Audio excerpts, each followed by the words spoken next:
ceremonial move. All right, we have action. Yeah, we have handshakes here. We have the clock started in Magnus against Vakhidov, and just the first moves are being played. I see a bishop come out from Magnus, so I'm guessing this is in English just by the hand motion. I know we can't see exactly the moves on this camera angle, but it's great to see the players coming. Yes, indeed it was an early b4 from Vakhidov.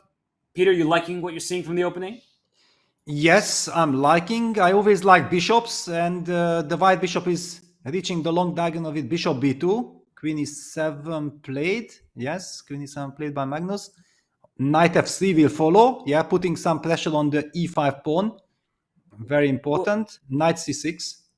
You told me you love bishops, but do you also love pawns? Because I feel like those double pawns on c5 and c4, those are really ugly. And I wouldn't be too fond of them. d4 was just played by Vakhidov. Magnus quickly snaps that up, and we're seeing a trade of knights on d4. And that means those pawns are going to be really bad for the rest of the game. I see the bishop and the queen lined up on the battery. So, Peter, how do you evaluate this? How would you assess it? Who's better? Who would you prefer to play with? Well, I'm not an expert in these lines, so I'm relying on the players. And if Magnus is blitzing his moves out, probably he believes that black should be fine. But I'm also liking what I'm seeing from Vakhidov, that he is kind of keeping up with the pace. He believes in his position. He actually played the move queen e5, a very interesting move. Magnus takes. There is pressure on the c7 pawn.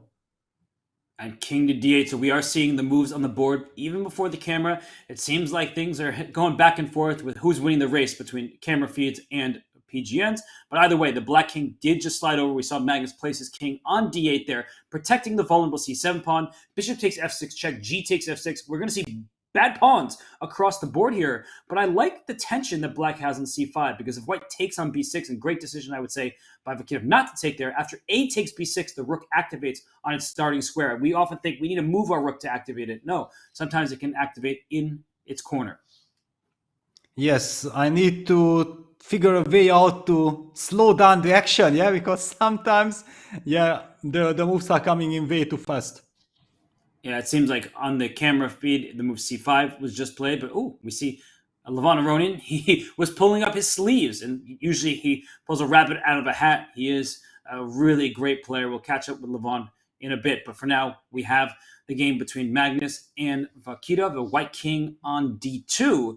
This is a pure endgame now, 2 rooks per side, same color bishops. White does have the better pawn structure now, Peter. So open files for black, better pawns for white. I think that the chances are good for a big fight at this stage. Yeah, it looks like things are under control. Bishop e6, for example, can simply be met by king c3. I don't know if I can already reveal those moves. I'm looking at the camera. Bishop e6. I'm expecting king c3. Okay, so king c3 makes... I think the king is on c3 right now. Yes, and there's a white bishop on d3. And what move did black play now after bishop d3? Oh! Look, hb8! No, cannot be. It's impossible that Magnus blunders bishop e4. This is some transmission error. No, it's not. I see the board. Wow. That rook did go to b6. In fact, Vakhidov went rook to b1. Rook a to b1. He missed bishop e4. You don't expect Magnus to blunder in this way. And then Magnus goes rook b6. Vakhidov takes on h7, but he could have won that rook in the corner. And then he would have had an extra exchange with all the winning chances in the world. Instead, he takes on h7. Peter, can that bishop get trapped?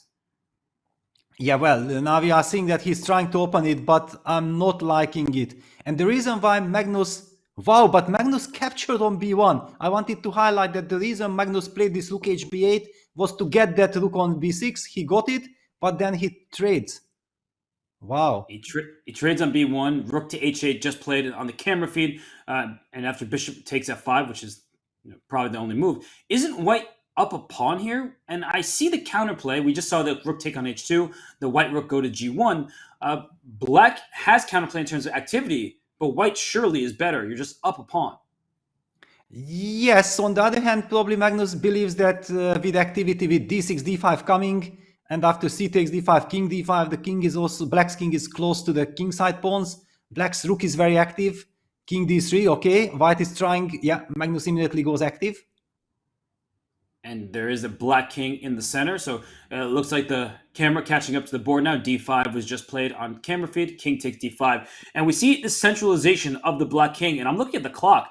Great zoom in here.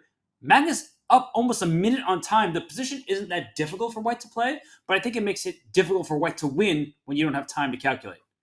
Yeah, especially this King c3. This is not a good move. This is a move to make sure that you are not gonna end up in any kind of trouble. But with pawn up, I believe that he should have played King e3 and start pushing his kingside pawns with g4. Now after King c3, Magnus will have enough. I think he should have enough compensation. And Magnus, he just dips below 1 minute 30 seconds for the first time. We see him fiddling with a piece over there, as players often do, and he just pushes c-pawn. I could see that hand gesture, and that's a passed pawn of its own. So the white king has a lot to deal with, and that black king, it either can go to stay where it is, protecting the pawn, or come on over to the king side to win the f-pawn at some moment. So we was locked in on the live board, the physical board. Vakhidov, hand in the air. He's got to find a plan. Yeah, it's not easy to activate the rook. Yeah, black's rook on h2 is very annoying, hitting both pawns. Yeah, finally Vakhidov decides to activate the rook. Ah, okay, sorry. The move has been already appeared on the screen, but not on our camera. Peter, you're the last person who owes an apology. I mean, when things are changing every single round, it's very difficult to keep up. So please don't apologize. But we do appreciate everyone's patience with us as we try to keep up and keep everyone fresh with what's going on. So rook on the 7th rank, rook d7, white down to 5 seconds, but pawns are being traded at this stage. So for Vakhidov, I think I would just take a draw. Just start taking the pawns, liquidate, and simplify, because I don't want to blunder with 5 seconds. Exactly. Yeah, it's a professional relation. Magnus also kind of signals that, yes, I know it's good. What? Okay, he plays with 2 seconds. Okay, but it's a draw. It is still a draw, but he barely got those moves off. And what he's forcing Magnus to do is calculate. There's a black rook that can take a pawn, but that means the rook and the king are on the same rank, and white would be able to force the rooks off with a check along the 5th rank. Now, it still should be a draw because white has an a pawn, but something you not need to calculate. You can't just assume it's a draw. You need to calculate move by move, and as we bring the board up, we can just draw an arrow. Rook takes f5, rook a5 check. The king has to protect the rook, but once those pieces get traded off, the c8 square is where the black king will get back to in time, and that means the king is in the box, and the a-pawn doesn't help. Yeah, and okay, Magnus finally goes for it, says thank you very much. I was suffering in this game. Draw is a good result. A draw is a good result for Magnus Carlsen. Can't win them all,